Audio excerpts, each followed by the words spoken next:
લાલપુર તાલુકાના મોટી વેરાવળ ગામે બાળકોને ચાંદીપુરા વાયરસ વિશે જાગૃત કરાયા। હાલમાં સમગ્ર રાજ્યમાં ચાંદીપુરા વાયરસના શંકાસ્પદ કેસો સામે આવી રહ્યા છે, જેને પગલે જિલ્લા આરોગ્ય તંત્ર દ્વારા જિલ્લા વહીવટી તંત્રના માર્ગદર્શન હેઠળ વિવિધ તકેદારીના પગલાં હાથ ધરવામાં આવી રહ્યા છે। 14 વર્ષથી નાના બાળકોમાં સેન્ટ ફ્લાય રીતિની માખી મારફત આ રોગચાળો ફેલાતો હોય તે વિશે બાળકોમાં જાગૃતિ લાવવી જરૂરી છે।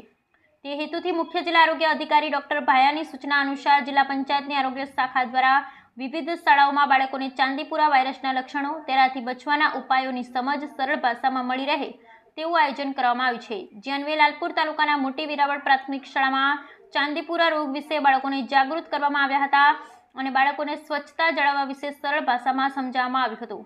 કાર્યક્રમના સફળ આયોજન બદલ જિલ્લા પંચાયતની આરોગ્ય શાખાના શ્રી નીરજ મોદી, મોટી વેરાવળના આરોગ્ય કર્મચારી શ્રી સંજય નંદા, આશાબેન શ્રી જ્યોત્સના ખાખરિયા, મોટી વેરાવળ પ્રાથમિક શાળાના આચાર્ય શ્રી અને શિક્ષકગણે જહેમત ઉઠાવી તેમ આરોગ્ય શાખા જામનગર જિલ્લા પંચાયતની યાદીમાં જણાવવામાં આવ્યું છે।